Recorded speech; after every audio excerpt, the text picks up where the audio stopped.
Sponsored by Rankers Hospital, Kandla. Associated with Rankers Hospital, Haridwar.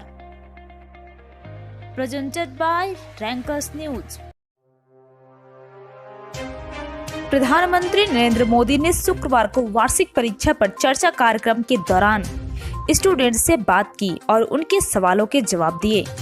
PM Modi ने दिल्ली के Talkatora stadium में तालियों की गड़गड़ाहट के बीच वहां मौजूद लोगों से कहा कि यह मेरा पसंदीदा कार्यक्रम है, लेकिन कोविड के कारण मैं आपसे नहीं मिल सका था।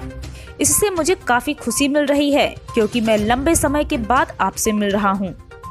परीक्षा पर चर्चा के 5वें संस्करण में स्टूडेंट ने पीएम नरेंद्र मोदी से परीक्षा से संबंधित सवाल पूछे, जिसका पीएम मोदी ने जवाब दिया। इसके अलावा पीएम मोदी ने बातचीत के दौरान छात्रों को परीक्षा के तनाव से निपटने के लिए 5 बड़े टिप्स भी दिए।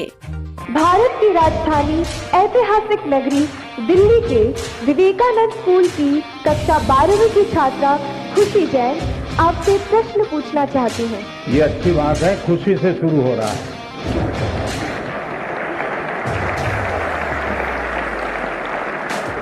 और हम भी चाहते हैं कि परीक्षा पूरी होने तक खुशी ही खुशी रहे। नमस्कार, मेरा नाम हरिओम मिश्रा है और मैं कैम्ब्रिज स्कूल नोएडा की 12वीं कक्षा का छात्र हूँ। मेरा आज प्रधानमंत्री जी से सवाल है कि जैसा इस साल कॉलेज में एडमिशन की प्रक्रिया में काफ़ी बदलाव लाए गए हैं और इस साल बोर्ड परीक्षा के पैटर्न में भी काफ़ी बदलाव लाए गए हैं, तो इन सारे बदलावों के बीच में हम विद्यार्थी अभी बोर्ड परीक्षा पर ध्यान दें या फिर हम कॉलेज की एडमिशन की प्रक्रिया पर ध्यान दें, हम किस चीज़ को और अपनी तैयारी किस प्रकार करें? Thank you, Hariom. Honorable Prime Minister, sir. Just like Erica and Hariom, many students from different parts of the country have expressed their anxiety and concern about whether to focus on studies, competitive exams, board exam preparation, or college admission. We all seek your guidance, Honorable Prime Minister, sir. वैसे 2 अलग अलग प्रकार के सवाल हैं।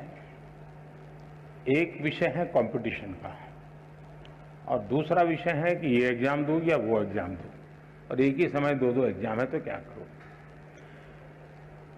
मैं नहीं मानता हूं कि हमने एग्जाम के लिए पढ़ना चाहिए, गलती वहीं हो जाती है।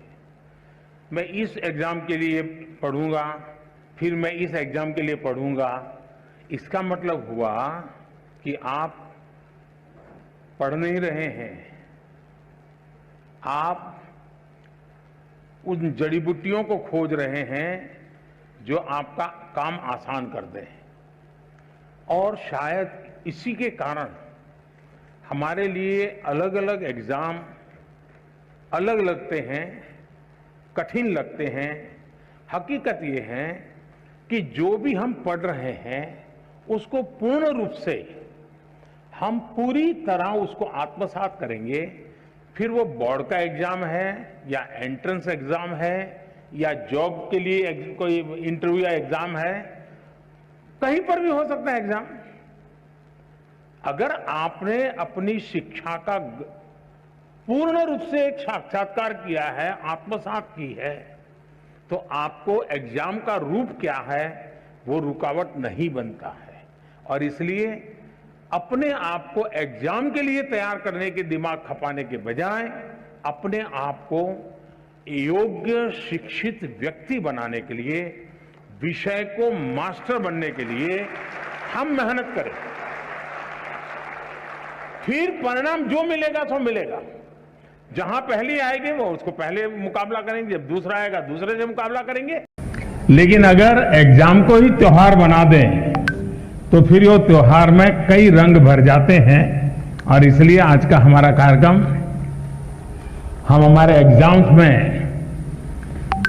त्योहार का वातावरण कैसे बनाएं, उसको रंगों से कैसे भर दें, उमंग उत्साह के साथ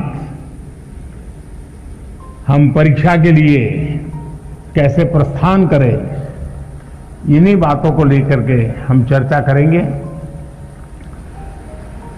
कई साथियों ने बहुत सारे सवाल मुझे भेजे भी हैं। कुछ लोगों ने मुझे ऑडियो मैसेज भी भेजा है, कुछ लोगों ने वीडियो मैसेज भेजा है।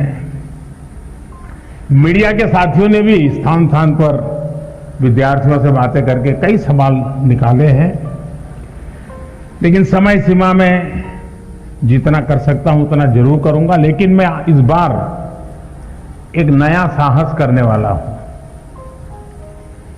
बस क्योंकि पिछले 5 बार का अनुभव है कि बाद में कुछ लोगों की शिकायत रहती है कि मेरी बात रह गई, मेरी बात नहीं आई वगैरह।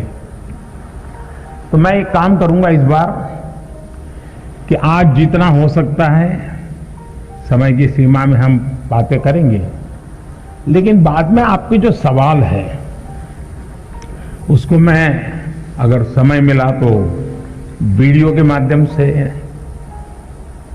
कभी प्रवास करते समय मेरे पास मौका होगा तो ऑडियो के माध्यम से, या तो फिर रिटन टेक्स्ट के रूप में मैं नमो ऐप पर सारे चर्चा को फिर से एक बार आपके सामने जो चीजें यहां छूट गई हैं उसको रखूंगा, ताकि आप नमो ऐप पर जाकर के, और उसमें भी इस बार एक नया प्रयोग किया है, माइक्रो साइट बनाई है, तो वहां पर भी जाकर के आप इसका लाभ उठा सकते हैं। Organized by Rankers Group of Hospital and RL Foundation.